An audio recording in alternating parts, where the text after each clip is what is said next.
જે તો અચાનક ગાડી લઈને રાજકોટ જવાનું નક્કી કર્યું. रोम रोम भाइयों।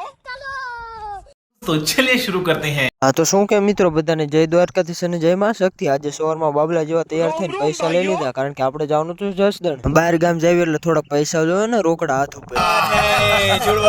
જસદણ આપણે એકલા નહીં જવાનું, હું અજયભાઈ બે સાથે જવાના છીએ. એટલે આપણે જવાનું અજયભાઈ લેવા. પેલા વિડીયો છેલ્લે સુધી જોતા રહીજો એટલે તમને ખબર પડી જાય જસદણ શું કામ થી ગયા હતા. આપણે બેઠા હતા ગાડી પાછળ, તો આપણે હેલ્મેટ પહેરી લીધું, કારણ કે ગાડી અજયભાઈ આંકતા હતા. बड़े खतरनाक लोग हैं। આપણે જવાનું હતું જસદણ એટલે ગાડી ચડાવી દીધી રાજકોટ હાઈવે ઉપર. તમને શું લાગે ગાડી કેટલી હાલતી હશે? A few moments later.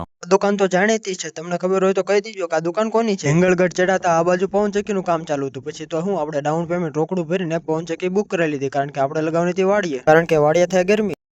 बात तो सही है। એ ગાડી ઘોડાની કંપનીની, એટલે ગાડી ભાગતી હતી ઘોડાની જેમ. બીજી તો હું જસદણ નહીં પહોંચ્યો ત્યાં તો પવનચક્કી બંધ થઈ ગઈ.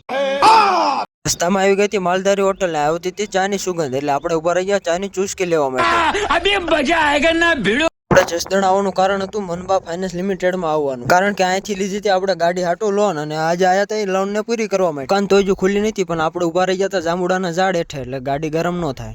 हमारे यहाँ ऐसा ही होता है। ફાઇનાન્સ નું કામ પતાવીને આવી ગયા નાસ્તો કરવા માટે, પણ અહીંના નાસ્તામાં એટલી મજા નહીં જેટલું આપણી બોટાદ કે વિરલધામમાં આવે. पैसा बर्बाद। નાસ્તો કરીને પહેરી લીધું પાછું હેલ્મેટ, કારણ કે ગાડી હવે એસકે ભાઈ ચલાવશે. હિંગળગઢના ઢાળ ઉતરતા મોરો આવી દીધો, હમણાં મમરા ભરી દે. ઉનાળો હતો એટલે ગરમી બહુ લાગતી હતી, અને બપોરના 2 વાગી ગયા હતા, એટલે પી લીધો શેરડીનો રસ, એટલે થોડું મગજ ટાઢું પડે. હું મારો વિડીયો ઉતરતો હતો અજયભાઈ શું કે સાંભળો. રસ પીને ગાડી એટલી દબાવી કે આવી ગયા વિરલધામ ની અંદર ને પહોંચી ગયા સીધા ઘરે. હા તો મળશું એક નવા વ્લોગ ની સાથે. ત્યાં સુધી ચેનલ ને લાઈક અને સબસ્ક્રાઇબ કરવાનું ભૂલતા નહીં. Coming soon with a new vlog.